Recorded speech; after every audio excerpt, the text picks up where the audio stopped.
Hello there, World of Tankers, I'm World of Blitz, and in today's video we're going to be back again with another comparison. We've got the SU-101, one of the least played Russian Tier 8 tank destroyers, and the ISU-152, which we all know and love, and I guess hate at the same time, which is the most played Tier 8 tank destroyer, the ISU-152. Now, of course, the ISU, as it says in the title, carries a massive 152mm, dealing 640 damage, otherwise known as the BL-10. Now, the standard pen on this gun is tremendous, sitting at 300mm. That's pretty much enough to get through any tier 8 opponents, even just, you know, like the thickest of skulls, and your premium at 345, yeah, just shrugs through armor. So the gun on this tank is spectacular, but I'm actually going to have to make a little bit of a confession. Over the many videos I've made on the RHM, I think I have quoted as it been saying the most heat penetration in tier 8. Well, it turns out I have to take that back, because the SU-101, as I do know now, has the exact same penetration as the IS-4, the IS-8, the ST-1, because it carries that exact same 122mm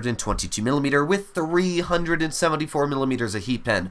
The RHM is pretty dang close at 367, but it's not 374, so it seemed that the SU-101, and I made sure to double check all of the tier 8 tank destroyers, the SU-101 is now claiming the highest penetration. Well, I guess it always did, but in my mind, now this is the highest penetration tier 8 vehicle in the game with premium rounds, so pretty dang impressive. So what's good about the SU-101 and what is bad? Because of course we're going to be starting off with this vehicle. So there's a couple bad things about it. First of all is the gun depression. Just like the Object 263, this tank does definitely struggle with it. I think it's only sitting at 4 degrees if I'm not mistaken. I don't think it's worse than 4, but well, you can see that I can't really depress the gun any more than the upper plate, which is definitely an issue, because if I'm trying to play it aggressive, which I wouldn't normally suggest, but definitely comes at a price. You can see there, yeah, the gun depression, not spectacular, but in return you get excellent mobility. You can see you're easily cruising up to 50 kilometers per hour.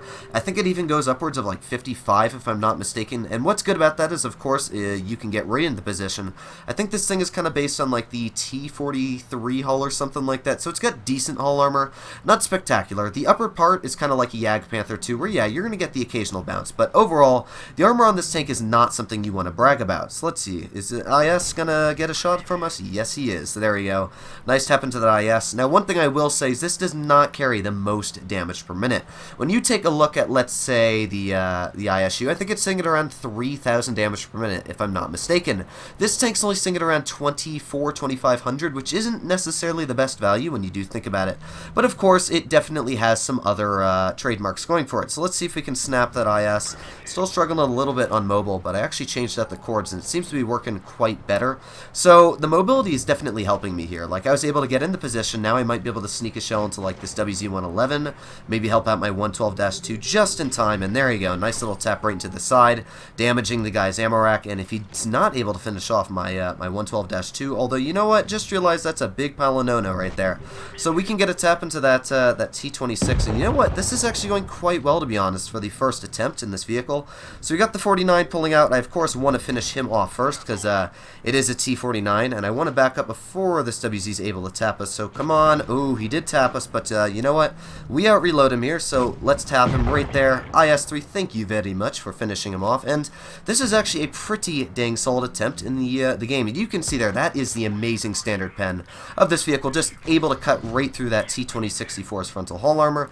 We're at 2,800 damage already racked up here, and using the excellent mobility this vehicle does have, we should be able to just sneak our way right through here, get a nice tap onto the ISU-152, and again make our way right over to the Tiger. So you'll definitely notice that this is a very mobile version of the Russian tank destroyers, and that's why I absolutely love this entire tech tree, is that these vehicles are all super duper mobile, and mobility is super fun. Like, you can see here, I don't really care what the enemy team does. Like, I've already pushed in here. We've done a very solid game at almost 3,400 damage already, and of course I would love to be able to get some more damage out. So let's see if we can get a lucky bounce in here, but I'll take that tap, and there you go, 207 damage. So that was my first game I ever played in this vehicle. It probably will be one of the few only games I do play in it, because I don't really play these tiers that much, but that was a great game. 3,600 damage. You got to see all the strengths of the tank, and the mobility is definitely something that I think makes it a lot more enjoyable than the ISU, but of course the ISU has that massive derp. So how fast does this thing go? 54, so that's very impressive. And what's the gun depression? I'm going to say 4. Yeah, 4 degrees. So you definitely saw there when I was aiming at like that WZ, it's a little bit woozy. Like, I barely was able to hit the roof, or should I say the upper plate of him, but standard penetration on this tank is great at 271. It's definitely not 300 like the ISU, but that heat will literally cut through the upper plate of literally any single tier 9 heavy tank I can think of. Even like an E75, I literally think you could go right through the upper plate with that much heat penetration. So that's one nice thing about the SU, is not only does it have that penetration, it's got decent DPM, it's not great, but it's got great aiming time, great dispersion, the average damage is nice at 420. Overall, this tank is very nice, as you saw there. Pretty simple game. I was able to use my mobility. I don't think I really could have done that in the ISU. Yeah, I probably could have done 3,000, 4,000 damage in the ISU if I had played it more to an aggressive playstyle, but the nice thing about that SU is it's got a very different playstyle. So, of course, by the way, if you guys do enjoy this type of content, please make sure to smash that subscribe button down below. It really does help out the channel. But getting into the ISU, so this, of course, is one of the most beloved tier 8 tank destroyers in the game. And what is good and bad about this vehicle? Well, first of all, the ISU has got the best gun at tier 8. A lot of people like to say it's got actually accuracy, where the RHM, which I enjoy more because I think is a little bit more fun to play, the ISU just takes the fun out of the bag because it doesn't miss shots. It's like you grab a derp gun and then you give it accuracy. So the ISU has great damage per minute. As I said, I think it's sitting at around 3,000. Not only does it have good DPM, it's dealing 640 damage a shot. And I mean, this WZR kind of rubbing butts there, but here we go.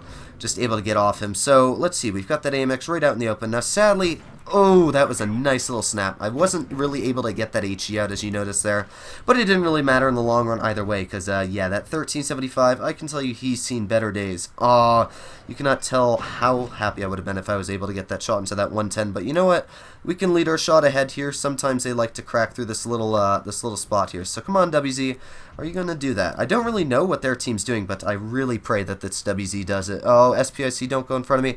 Yes, 600. So this is, of course, the scenario where having alpha is key, because we literally just with 2 shots have already done, what, 1,400 damage, and that's definitely something that I couldn't have done in the, you know, the SU-101. I maybe would have gotten another shot into that WZ-110, so I probably would have been sitting at around, I don't know, maybe 1,200 there, but I think it would have actually been pretty close. But alpha is definitely key when you're getting singular shells off, but so is DPM, so, you know, it's always around the corner which one's better, but this is where that standard pen is absolutely ridiculous. Like, literally, cutting right through the frontal armor of that M6, just shrugging it off. Like, the M6 is, in my opinion, one of the strongest tier 8s in the game for armor profiles, and the fact that I'm able just to cut through that armor like there's nothing is quite impressive. Again, just another nice tap right into that M6, just trading shots, and yeah, not much left of that M6 now, only at 50 hit points left. So we've got the AMX right back there, and of course I would love to try and get a nice tap into that AMX. We also got the M6 there, get a nice tap into him.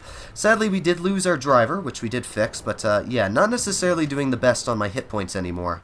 We've got the AMX right in the front, and oh, he just fired perfect. Okay, now we can pull out, and snap. Okay, that was a bad snap. As you can see, ISU definitely not the most accurate, but still, both games were pretty solid ones pulled out here. Like, we were able to carry for the team. This SU, I'm not going to be surprised if he kills me. Come on, turn. Yes, we just killed him. Okay, I'll take it. So you can definitely see that the ISU and, of course, the SU are very different in their playstyles. The ISU, you can't necessarily play as aggressive, where, you know, the ISU's, I think it does do well aggressive, but it's more like this annoying TD that just snaps you every time. It takes 640 off. Now, of course, you can play it. I'm not saying, you know, don't play it aggressive. You can, and I have done it, and it works quite well, as you saw there when I knew the enemy team wasn't necessarily the best, as you can tell by their wonderful lineup. But I definitely think that the SU actually would have done just as well in a scenario like that, because I could have gotten a couple more shells out, I could have pushed in quicker, I might have been able to bounce a shot, I know, very lucky, but one of the biggest issues with the ISU is the hit points. It's only sitting at 1,071, and you can even see this vehicle sitting at around 200, almost more, so it's definitely a major advantage to have a little bit more HP. That way, you know, you're not a one-shot right off the bat. Like, I probably could have pushed my ISU right out and taken a shot on that AMX, easily breaking that 3K barrier, where I wasn't able to do that just because my ISU is such a low hit point margin as it is. But let me know what you guys think in the comments down below. If you agree with me or you disagree, personally, I do think that the ISU is a better tank. And the reason for that being is it's got the penetration. Not only does it have the pen, it's just got 640 alpha. And alpha is key. It hurts, and the enemy doesn't want to pull out on you. The SU-101 is a tank that not a lot of people really know about. First of all, it's got awful gun depression, which makes it very tough to play. And while it does have that mobility, of course, as we all know, mobility without armor is something that's very very tricky to play, should I say. In the SU, when you've got that mobility and you're pushing it medium side and the mediums have gun depression and you don't, very tricky to play. So I do like this tank, very fun. I love that it has the Tier 10 IS-4 gun, but it's definitely a trickier cup of tea to play. I'd say just like the Object 263, it's definitely a much harder tank to play, but the nice thing is that I would say that the SU-152, the SU-101, and the 263 all have very similar playstyles. So let me know what you guys think in the comments down below if you agree or you disagree. But of course, please make sure to smash that subscribe button down below if you enjoyed it.